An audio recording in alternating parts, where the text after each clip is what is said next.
Hi, it's Richard Silver, and I'm from the Silver Burtnick group at Sotheby's International Realty Canada. And I have with me a friend of mine, Heather Sheilds, and she's from the Legacy Properties Sotheby's International Realty group. And Heather, tell me, where's your market? What's happening in your market?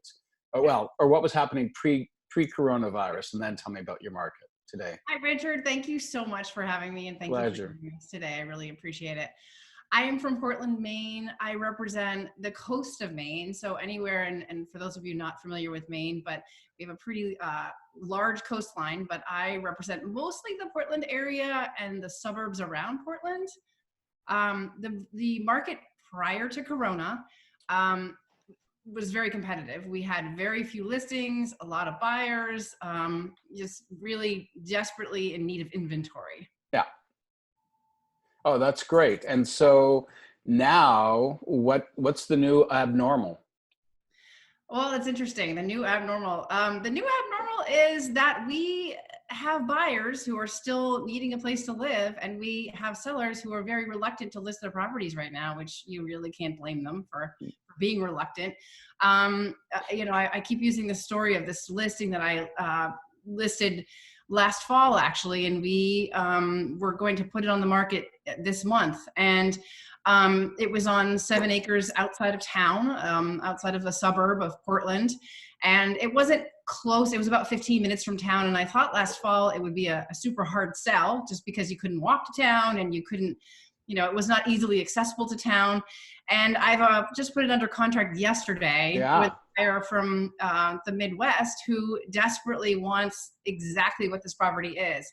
And I've been surprised because I've had other brokers calling me, asking me, when it's able to be shown.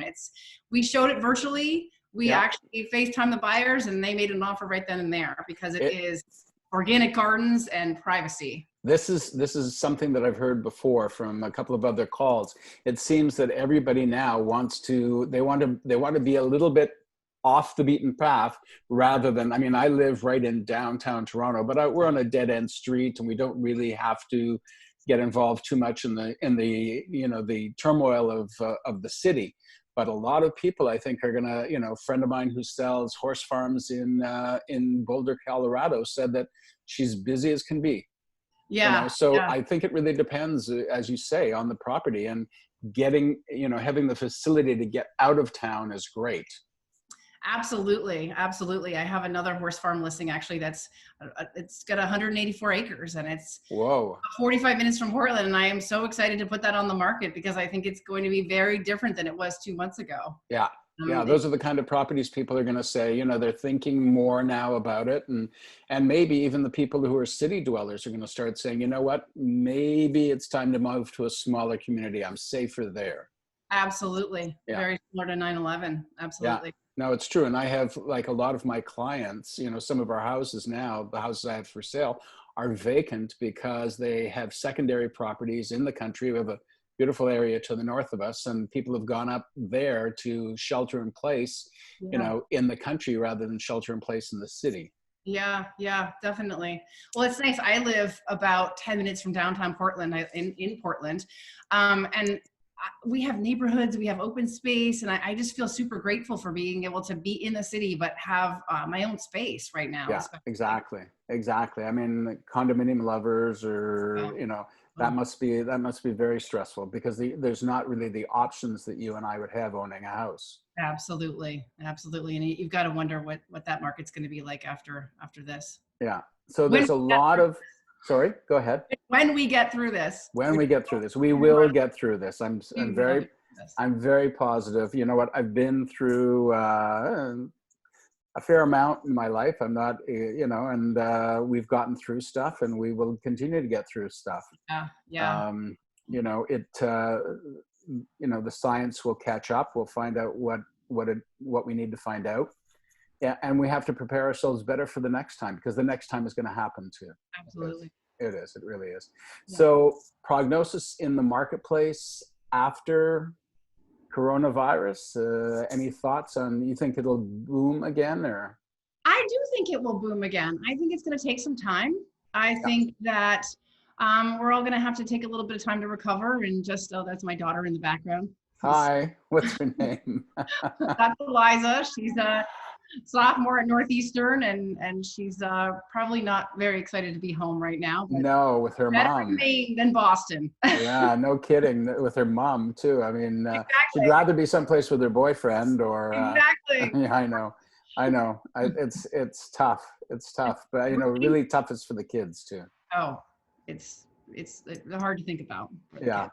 it's funny. I just, in my mind, I keep on going. I think I'm wondering if we're going to have another baby boom in 9 months, and/or I think we're going to have another divorce boom in 9 months. Absolutely, a little bit of both. Yeah, a little bit of both. Spending a lot of time with people you don't really love anymore. Anyways, yeah, things get a little edgy. Go inward a little bit. But yeah, I Exactly. think we will recover. And I Yeah. always feel like I feel like in the state of Maine, we're pretty resourceful.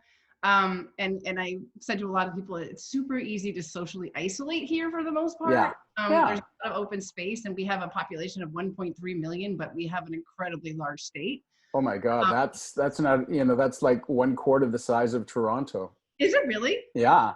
We're 5-6 million and in the city, and that's the That's GTA we call it. But oh my God, yes, that's small. It's a small state, yeah. Yeah. But I feel like everybody knows everybody, and we take care of each other, and Yeah. it kind of. So if the phone rang tomorrow and somebody said, I want to see a property, how do Yeah. you go about that? What do you do? If the phone rings tomorrow and someone says I want to see a property, it depends obviously if I'm representing the property or if I'm representing a buyer. But if I Yeah. were representing a buyer, I would suggest that I go with my full protective gear Yeah. and FaceTime them from the property. Right. That's what we've been doing for the most part, just because it's safer, and people aren't really wanting other people in their houses. And again, you can't blame them No, for no. Yeah, people, and we've got to do what we're doing, all the protocols. I mean, Lysol, that. rubber gloves, masks. I'm still waiting for a delivery of more masks, but that's a whole other topic. Yeah.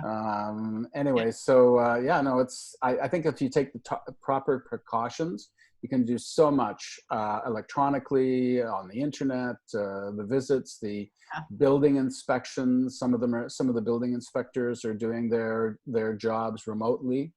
And we will get through this, and people will buy and sell over the next period. I'm sure every agent I talk to is, some way, had clients who had to sell, had to buy, and they've been able to complete a transaction. Absolutely. And I think this is a time when we can figure out how to be more technologically savvy as agents. Exactly. It's not one of my strong suits, but I'm trying to make it a strong suit right now. No, it's it's funny. It's I have a long list. We're going to do our Passover by internet the other in the days coming up. And so what I did is I sent 10 tips for people who maybe have never used Zoom before, or don't know how, and one of them was the same thing with the camera that I said to you, like sit across, have light shining on you rather than have the light behind you. Yeah, those are good tips. Yeah. Well, especially if you're going to use it a lot and you're going to talk to clients, because a lot of times, I look at somebody on the screen, I go, you can't see people, and you can't tell their expressions if you can't see them. Right. Exactly. And that's really important.